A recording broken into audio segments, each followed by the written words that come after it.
ওই যে এই যে রং দেওয়া আছে ওগুলোর নাম কি? চিপস। একটু টেক্সটাইল কালারও রং ছেড়ে দেয়, কিন্তু এখানে দেখেন একটু রং ছেড়ে দেয়নি। আপনি বুঝতে পেরেছেন? নতুন একটা গামছা কিনে নিয়ে এসে পানি করতে পারেন, রং ওঠে না? উঠে? এখানে উঠেছে। আমরা কি পাঁপড় খাচ্ছি নাকি বিষ খাচ্ছি, সরাসরি পরীক্ষা করে দেখলেন ভোক্তা অধিকার কর্মকর্তা। আসুন দেখব বিস্তারিত। হ্যাঁ, দেখে আমাদেরকে একটু দেখান, যান ভিতরে যান। এই যে চিপস গুলো, তাই না? কোথা থেকে কিনে আসছেন এগুলো? কয়টা কালার আছে? এইটা একটা, তারপরে এইখানে একটা আছে, তাই না? এইগুলো কালার। আর একটা আছে কি এইটা? এইটার নাম কি? এটা চিপস। এটা প্লাস্টিকের মতো মনে হচ্ছে, যে তেলে দিলে ফুলে যাবে। কি কি রং ব্যবহার করছে আপনি জানেন? কোন দোকান থেকে? ক্যাশ মেমো দেখান, আমরা একটু দেখবো। এই কালার কি ফুড গ্রেড কালার দিয়েছে না টেক্সটাইল কালার দিয়েছে, তাই না? আপনি কাজ করেন, পানি নিয়ে আসেন তো, আমরা এটাও একটু দেখি ভিজে। যদি ফুড গ্রেড হয় তাহলে উঠে যাবে, আর যদি টেক্সটাইল কালার হয় ওই পানি ওই যে ওটাতে নিয়ে আসেন, এটাতে দেন। দেন এখানে দেন। এটা তো তরল করে দেয়া, তো মনে হচ্ছে না উঠবে। দেখি, যদি না ওঠে তাহলে তো সমস্যা, আর যদি উঠা যায় তাহলে ঠিক আছে। দেন। হ্যাঁ, ফুড গ্রেড কালার হলে উঠে যাবে, লেগে থাকবে না।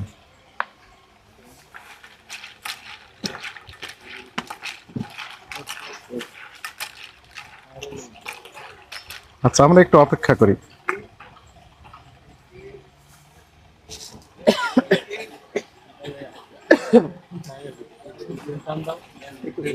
আর একটু পানি দিলে দিতে পারেন।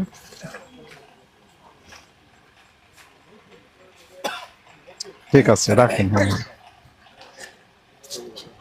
কিছুক্ষণ সময় আমরা অপেক্ষা করি।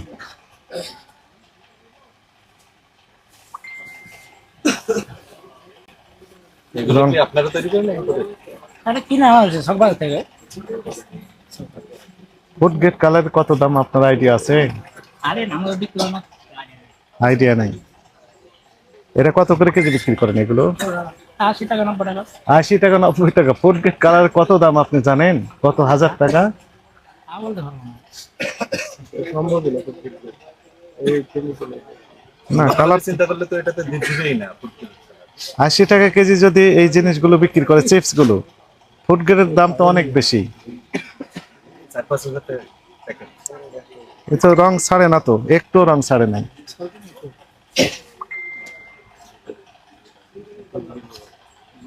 ইভেন আমরা যে শাড়ি, তারপর লুঙ্গি, তোয়ালে মানে গামছা এগুলো ক্রয় করি, প্রথম ওয়াশ করার পর প্রচুর পরিমাণে রং উঠে যায়, টেক্সটাইল কালারও রং ছেড়ে দেয়, কিন্তু এখানে দেখেন একটু রং ছেড়ে দেয়নি।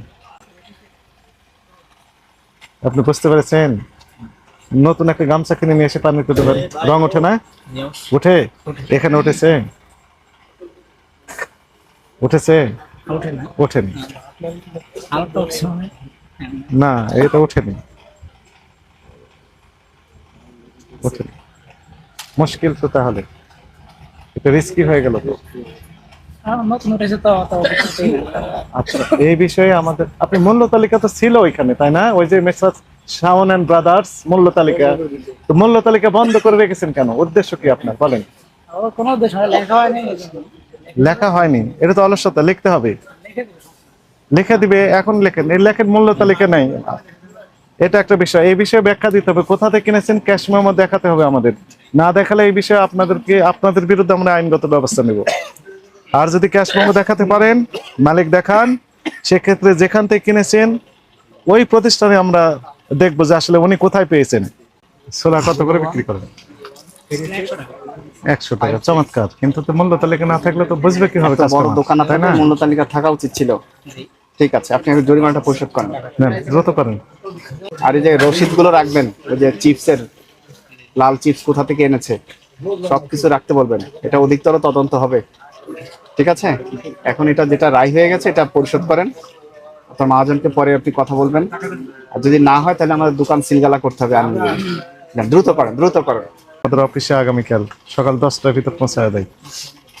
অফিস আমাদের ওখানে লেখা আছে রিসিটে।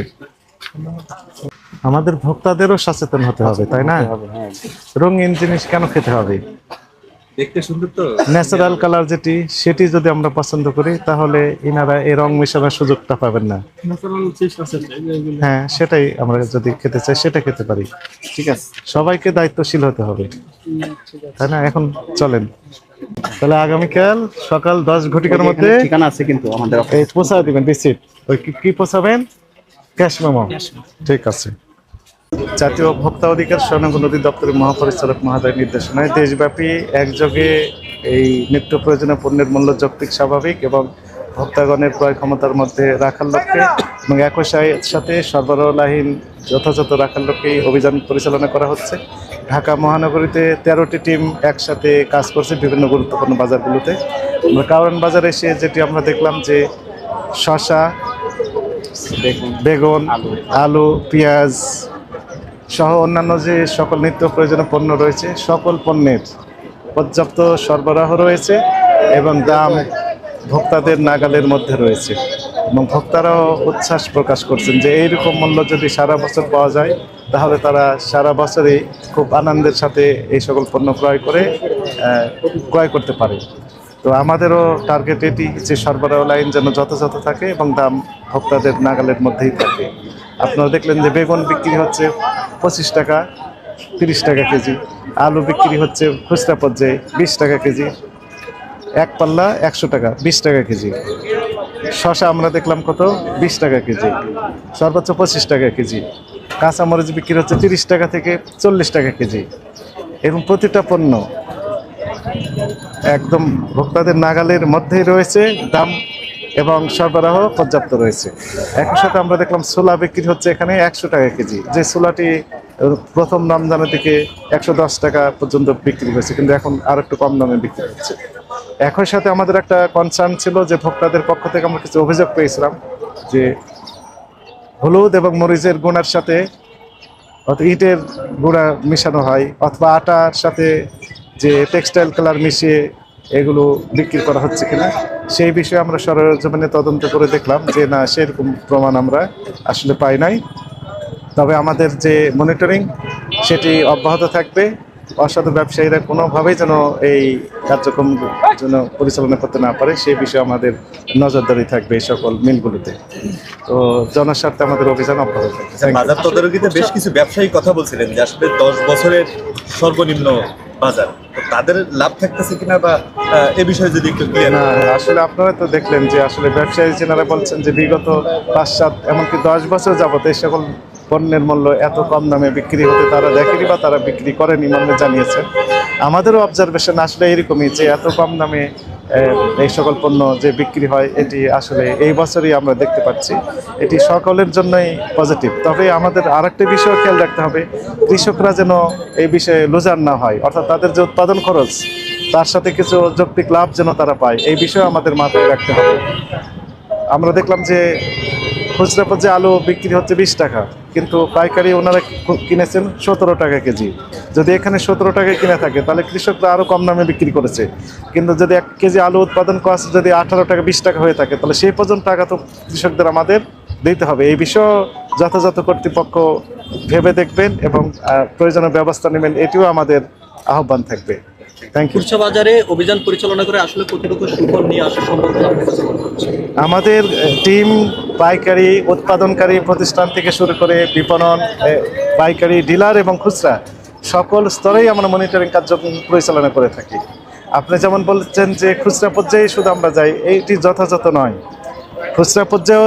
খুচরা পর্যায়ে ডিলার বা পাইকারি কোনো পর্যায়ে যেন কোনো রকম ম্যানিপুলেশন করতে না পারে, কোনো রকমের প্রতারণা করতে না পারে, কোনো রকম কৃত্রিম প্রাইসেস তৈরি করতে না পারে, দাম যেন বেশি নিতে না পারে অযৌক্তিকভাবে, এই কার্যক্রমগুলো আমরা মনিটরিং করছি।